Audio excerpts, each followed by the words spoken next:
Assalamualaikum warahmatullahi wabarakatuh. Alhamdulillah, jumpa lagi dalam pembelajaran pendidikan agama Islam, materi tentang prinsip dan praktek ekonomi Islam. Selanjutnya kita akan membahas yang pertama adalah muamalah.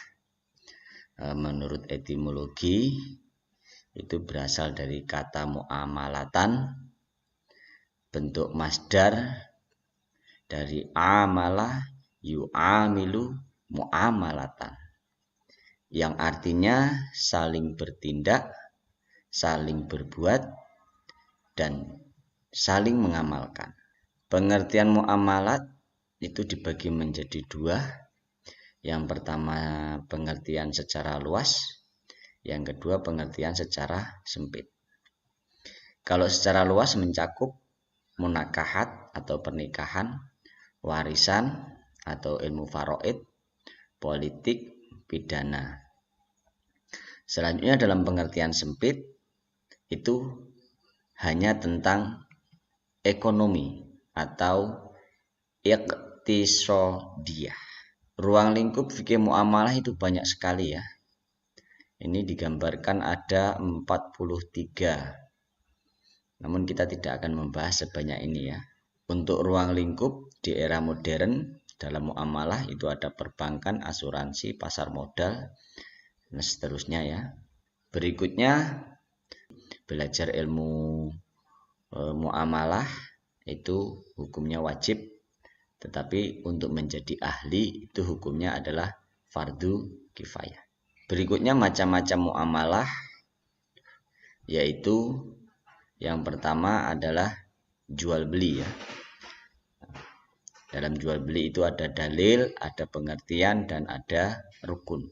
Dalam sebuah hadis disebutkan pekerjaan apakah yang paling baik, maka Rasulullah bersabda, pekerjaan seorang dengan tangannya dan setiap jual beli yang bersih.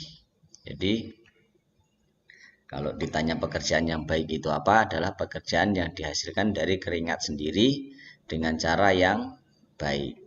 Selanjutnya pengertian jual beli, menurut bahasa itu tukar menukar. Menurut istilah, tukar barang dengan uang, melepaskan hak kepemilikan dan saling sukarela. Adapun rukun jual beli, yang pertama ada pelaku ya, penjual dan pembeli, dan disyaratkan sudah akil balik. Yang kedua ada barang yang dijual dan barangnya itu harus suci, bermanfaat, dimiliki, bisa diserahkan dan terukur. Dan yang ketiga ada akad, suatu perkataan antara ijab dan qabul dengan cara yang dibenarkan syarak, yang menetapkan adanya akibat-akibat hukum pada objeknya. Adapun etika penjual dan pembeli, yang pertama berlaku benar atau lurus, yang kedua menepati amanah, yang ketiga jujur, dan yang keempat khiyar atau memilih ya. Khiyar dibagi menjadi 3, khiyar majlis, khiyar syarat, dan khiyar aib atau cacat.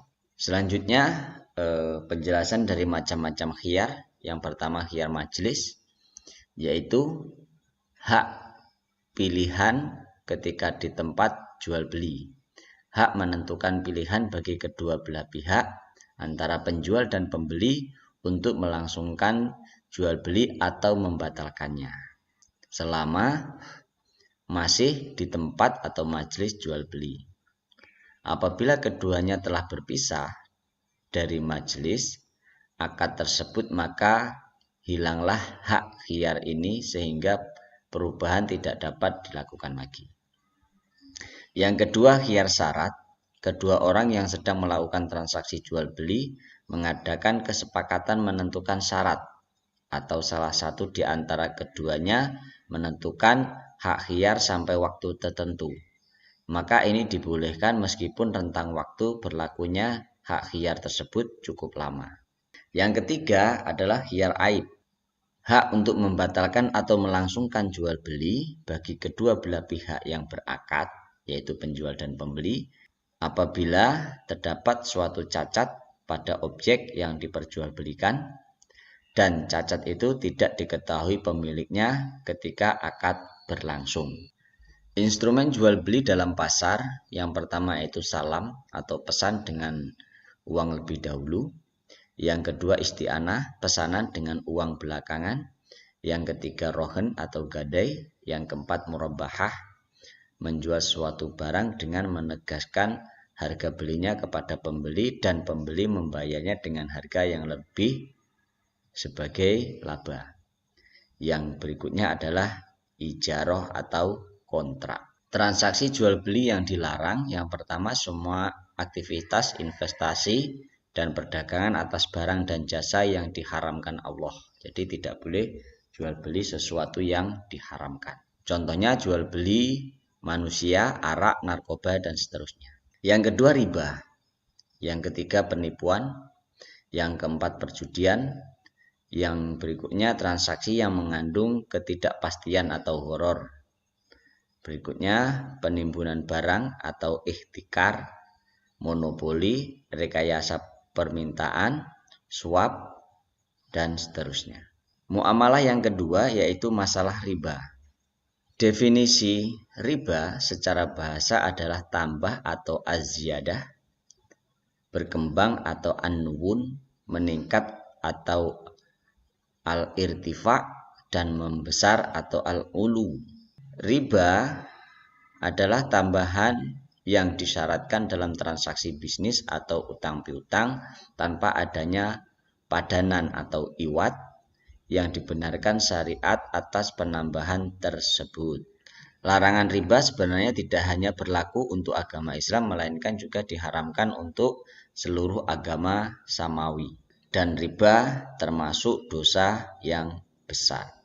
Selanjutnya, pembagian riba. Yang pertama riba ad-duyun atau utang piutang, itu ada dua, riba kordi dan riba jahiliyah. Yang kedua riba al-buyu atau akibat dari jual beli, itu ada an-nasak dan ada fadol. Riba yang disebabkan jual beli atau fadol itu pertukaran emas, perak, gandum, kurma, terigu, garam sejenis beda ukuran. Yang kedua nasiah, yaitu pinjam alat tukar uang dengan emas dengan pertukaran apapun namanya. Sedangkan riba sebab utang piutang yang pertama al-qordi, yaitu qordi meminjamkan sesuatu dengan syarat ada keuntungan atau tambahan dari orang yang meminjam. Contoh, Ahmad ingin meminjam uang kepada Sufyan sebesar 500.000. Sufyan menyetujui dengan syarat ketika Ahmad akan mengembalikan, Ahmad harus membayar 550.000. Kelebihan dari 500 ini disebut dengan riba qordi. Yang kedua riba jahiliyah, utang dibayar lebih dari pokoknya karena si peminjam tidak mampu membayar utangnya pada waktu yang ditetapkan. Ini riba yang sering terjadi pada masyarakat jahiliyah. Jadi syarat jual beli non riba, yang pertama menjual sesuatu yang sejenis itu ada 3 syarat, serupa, timbangan, dan banyaknya. Yang kedua tunai, yang ketiga timbang terima dalam akad ijab qabul sebelum meninggalkan majelis akad. Selanjutnya, menjual sesuatu yang berlainan jenis itu ada 2 syarat. Yang pertama tunai, yang kedua timbang terima dalam akad ijab qabul sebelum meninggalkan majelis akad.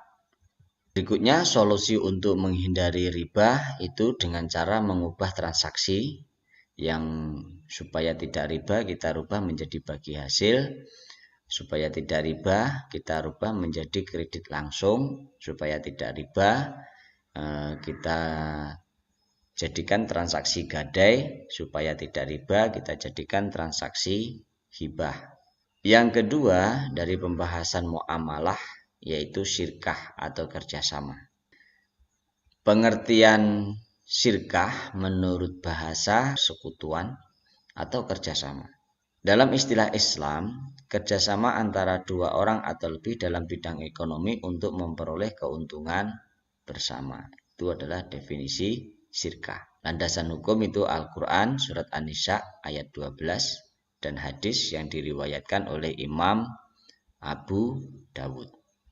Sesungguhnya Allah Azza wa Jalla berfirman, "Aku pihak ketiga dari dua orang yang berserikat selama salah satunya tidak mengkhianati lainnya." Selanjutnya, macam-macam syirkah itu ada syirkah inan atau harta, syirkah yang dilakukan oleh dua badan bukan lembaga, yakni dua orang berikut harta mereka berdua yang bersepakat untuk secara langsung menjalankan aktivitas yang melibatkan harta tersebut untuk mencari keuntungan. Yang kedua, syirkah abnan atau fisik. Syirkah yang dilakukan oleh dua orang atau lebih hanya dengan badannya atau tenaganya dan sama sekali tidak melibatkan hartanya masing-masing. Yang ketiga, syirkah mudharabah. Syirkah yang dilakukan oleh fisik orang dan harta, yakni pihak yang memiliki harta disebut sebagai pemodal atau investor, sedangkan pihak yang hanya menyertakan fisiknya atau tenaganya disebut pengelola. Yang keempat, syirkah wujuh. Syirkah yang dilakukan oleh dua orang dengan menggunakan harta orang lain di luar keduanya. Jadi kita mendapatkan investasi atau modal dari orang lain yang selanjutnya kita yang menjalankannya. Yang terakhir adalah syirkah muafadoh, yaitu berserikatnya dua pihak dalam suatu macam syirkah yang ada dalam Islam, misalnya berkumpul antara syirkah inan, syirkah abnan, syirkah mudharabah, dan syirkah wujuh.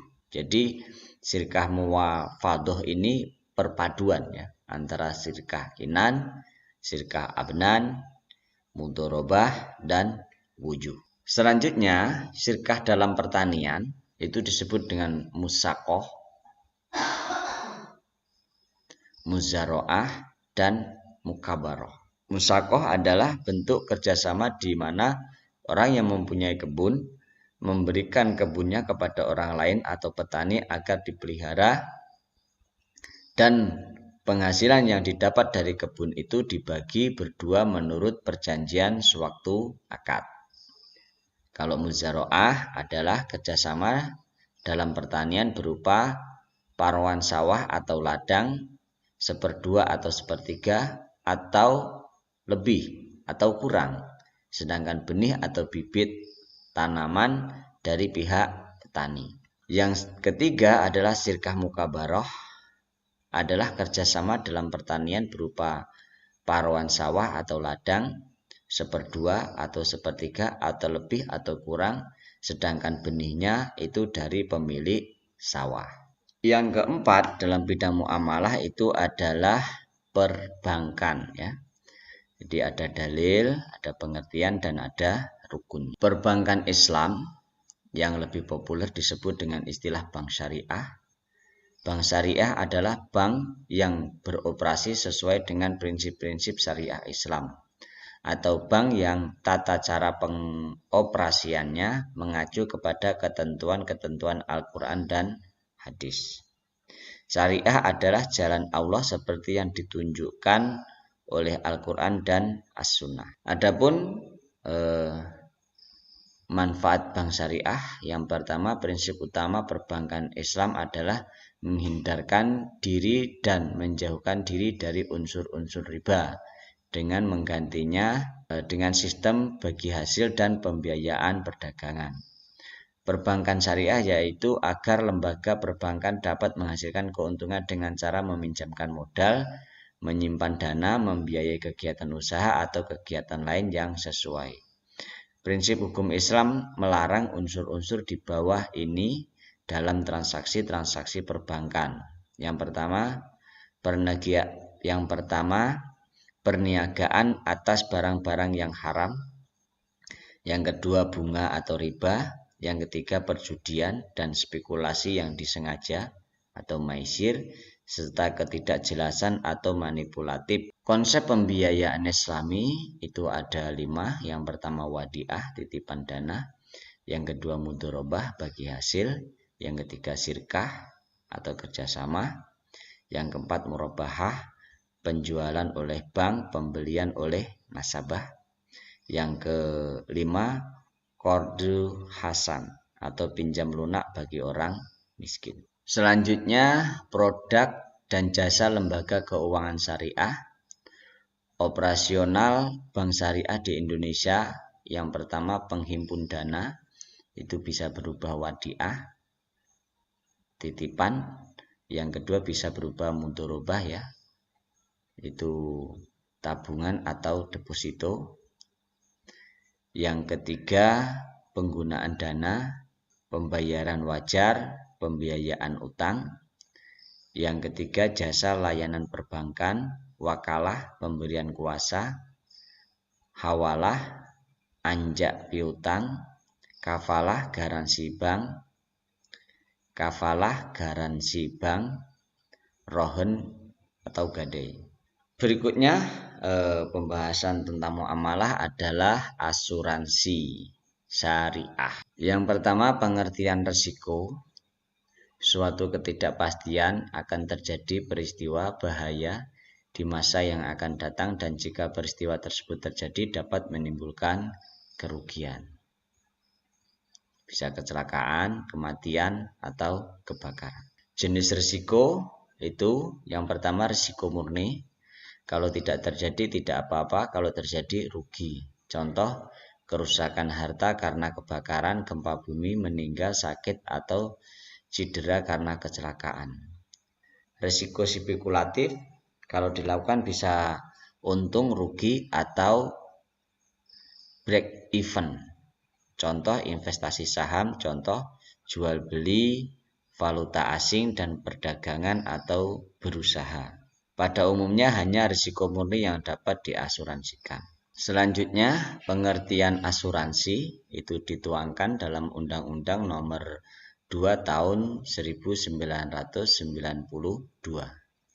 Perjanjian antara dua pihak atau lebih dengan mana pihak penanggung mengikatkan diri kepada tertanggung dengan menerima premi asuransi untuk memberikan penggantian kepada tertanggung karena kerugian, kerusakan, atau kehilangan keuntungan yang diharapkan, atau tanggung jawab hukum kepada pihak ketiga yang mungkin akan diderita tertanggung yang timbul dari suatu peristiwa yang tidak pasti, atau memberikan suatu pembayaran yang didasarkan atas meninggal atau hidupnya seseorang yang dipertanggungkan. Selanjutnya manfaat asuransi, mengurangi beban keuangan akibat timbulnya kerugian, menyediakan dana apabila terjadi musibah. Yang kedua mengurangi ketidakpastian risiko. Yang ketiga memperoleh masukan berupa informasi dan saran mengenai cara untuk mengurangi atau meminimalisasi risiko. Yang keempat menciptakan ketenangan untuk berusaha atau bekerja. Yang pertama dilihat dari sifat kesepakatannya, itu asuransi wajib, asuransi sosial, contoh kecelakaan penumpang atau jasa raharja. Yang kedua asuransi sukarela. Jenis objek pertanggungan, yang pertama asuransi jiwa. Objek pertanggungan meninggal atau hidupnya seseorang, contoh asuransi kematian dengan tabungan atau tanpa tabungan, asuransi kecelakaan diri, dan asuransi kesehatan. Yang kedua asuransi umum atau kerugian. Objek pertanggungan harta, hak atau milik kepentingan. Contoh asuransi kebakaran, asuransi kendaraan bermotor, asuransi pengangkutan barang, asuransi tanggung jawab hukum. Dalam bahasa Arab asuransi dikenal dengan istilah at-ta'min yang diambil dari kata amanah dan berarti memberi perlindungan, ketenangan, rasa aman, bebas dari rasa takut. Asuransi Islam di Indonesia itu adalah usaha saling melindungi dan saling menolong di antara sejumlah orang atau pihak untuk menghadapi risiko tertentu melalui akad ataupun perikatan yang sesuai dengan syariah Islam. Di Indonesia, asuransi Islam sering dikenal dengan istilah takaful. Kata takaful berasal dari kata takafala, takafalu yang artinya adalah menjamin atau saling menanggung. Dasar hukum asuransi dalam Islam itu dijelaskan di dalam surat, yaitu dijelaskan dalam Al-Quran surat Al-Ma'idah ayat 2 ya. Ta'awanu 'alal birri wat taqwa wa la ta'awanu 'alal ismi wal udwan. Dan tolong menolonglah kamu dalam mengerjakan kebaikan dan takwa, dan jangan tolong menolong dalam berbuat dosa dan pelanggaran. Selanjutnya, akad dalam asuransi syariah. Yang pertama at-ta'awun atau tolong menolong antar sesama peserta. Yang kedua akad tabaru, akad hibah dalam bentuk pemberian dana atau kontribusi untuk tujuan tolong menolong sesuai dengan syarat-syarat yang disepakati. Ketiga, akad wakalah bil ujroh, akad untuk memberikan kuasa kepada perusahaan asuransi sebagai wakil dari peserta dalam mengelola dana tabaruk dan atau dana investasi peserta dengan imbalan fee atau ujroh. Yang keempat, akad mudorobah, akad untuk memberikan kuasa kepada perusahaan sebagai mudorib dalam mengelola investasi dana tabaruk dan atau dana investasi peserta dengan imbalan bagi hasil yang disepakati. Yang terakhir, akad mudorobah musyarakah, akad untuk memberikan kuasa kepada perusahaan asuransi sebagai mudorib dalam mengelola investasi dana tabaruk dan atau dana investasi peserta dengan imbalan bagi hasil yang besarnya ditetapkan berdasarkan komposisi kekayaan yang digabungkan. Demikian kajian kita pada kesempatan ini, mudah-mudahan bermanfaat. Kurang dan lebihnya mohon maaf. Saya akhiri. Assalamualaikum warahmatullahi wabarakatuh.